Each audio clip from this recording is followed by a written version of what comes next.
안녕하세요. 민주평화당 김포시 을 지역위원장을 맡고 있는 박채순입니다. 저는 김포에 거주하면서 김포신문에 제 칼럼을 기고하고 있습니다. 제가 생각하는 바 또는 팩트를 가지고 신문에 기고하면서 같이 한번 생각해 보고자 하는 제 생각을 적고 있습니다. 그래서 제가 이 유튜브를 통해서 제가 쓴 칼럼을 읽어서 독자와 함께 생각해 보고자 합니다. 오늘은 지난 8월 21일 김포신문에 국가 외교의 중요성과 과제라는 제목으로 쓴 칼럼입니다. 한번 읽겠습니다. 김대중 대통령께서는 국내 정치는 실수하더라도 고치면 되지만 외교의 실패는 돌이킬 수 없다고 외교의 중요성을 말씀하셨다. 지난 18일 일요일 김대중 대통령서거 10주기를 맞아 현재 한국이 처해 있는 외교 관련 문제를 대하면서 우리 외교 현황을 돌아보게 된다. 우리나라는 지정학적 위치로 태평양과 대륙을 연결하는 길목에 있어 중국, 러시아와 일본 등 강대국 사이에 끼어 있고 세계의 정치, 경제, 국방과 외교의 최강국인 미국의 군대가 주둔하는 등 특수한 관계를 가지고 있다. 19세기와 20세기 초에 우리나라 조선은 이들 열강이 1894년의 청일전쟁, 1904년 러일전쟁을 통해서 우리나라의 지배를 선점하기 위해 혈전을 벌였다. 물론 그 이전에는 병인양요, 신미양요와 운요호 사건 등을 거쳐서 1876년 일본과 강화조약을 맺을 때까지 프랑스와 일본, 미국 등 서양 세력이 조선의 문을 열려고 무력 시위를 벌인 바 있다. 결국 외부 세계와 단절을 통한 쇄국 정책을 고집하던 대원군은 외교 실패로 대한제국이 쇠망의 길로 들어서게 이르렀다.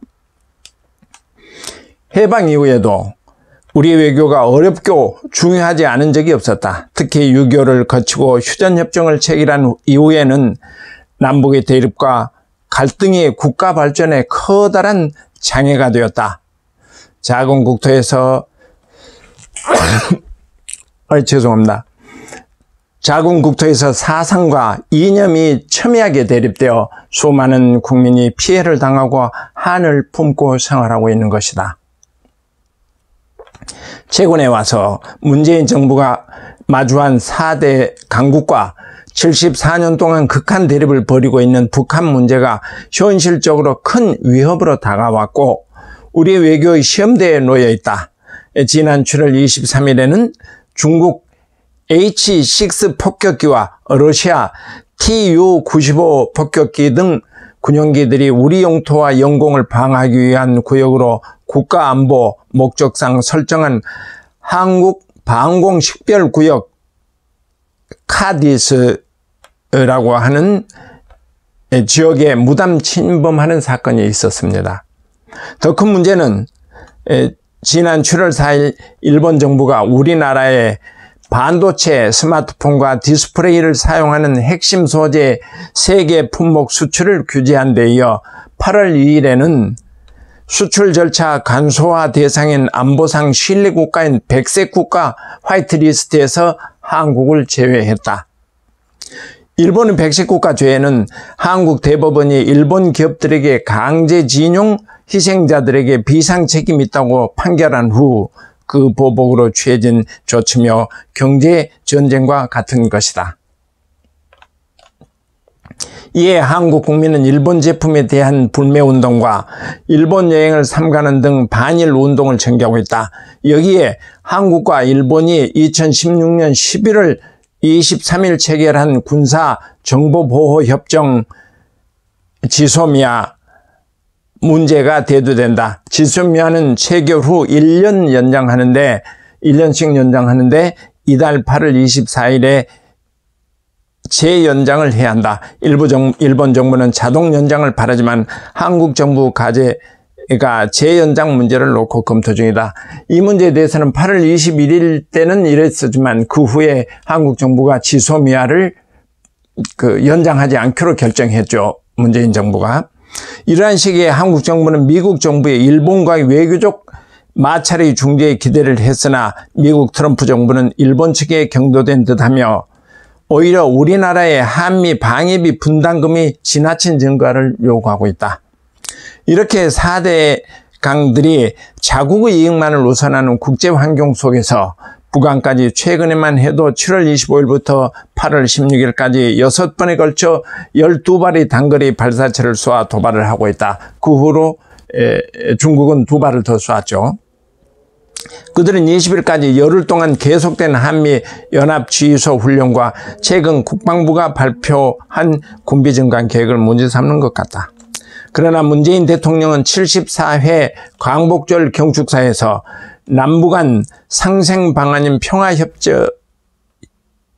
경제를 강조하여 북한과의 협력을 강조하였다. 그렇지만 북한은 비핵화와 경제협력 등에서 미국과의 대화를 중시하고 한국 정부를 제외하는 통미 봉남의 자세를 취하고 있는 듯하다. 특히 문재인 대통령의 8.15 경축사에 대해 북한 조국 평화통일위원회가 정부와 청와대를 거칠게 비난하고 폄훼하는 모습을 보이고 있다. 이처럼 한국 외교와 국방 문제가 우리에게 어렵게 전개되어 이의 해결이 당면한 과제로 떠올랐다. 이는 매우 어려운 문제다. 이러한 상황에서 정치 지도자가 역사의식이 부족하고 무능할 때는 4강은 물론 북한에도 끌려다닐 수 있는 현실이다. 이럴 때일수록 정부는 강력한 의지로 이 난관에 맞서야 할 것이며 각 정당도 당리 당략을 넘어 국가 이익을 우선해야 할 것이다. 국민도 이 위기 앞에서 이념을 떠나 모든 지혜와 힘을 모아서 대처해야 할 것으로 본다.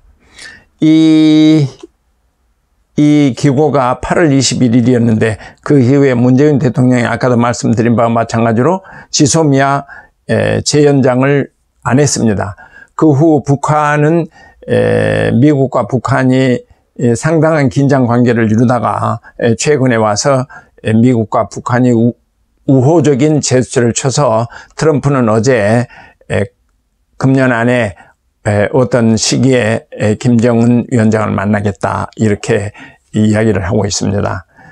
사실 남북 문제는 미국과 북한의 문제에 거의 종속적인 변수로 작용하는 듯 합니다.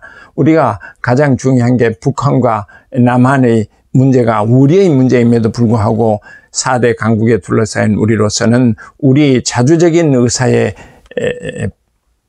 의사와 관계없이 미국이나 중국이나 일본이나 러시아의 뜻에 함께 해야 하는 그런 현상이 우리 외교의 문제입니다.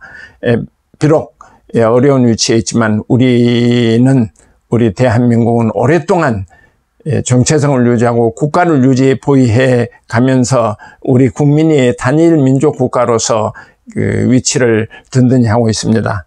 이 4대 강국에 둘러싸있고 북한과 마주하고 있는 우리지만은 국민과 정치인이 함께해서 위기를 극복하고 또 원활하게 우리 국력을, 우리 국가를 위한 일에 열심히 할 수 있도록 정부를 믿고 또는 여야와 이해관계를 떠나서 함께 해야 될 것 같은, 해야 된다고 생각하는 바입니다. 감사합니다.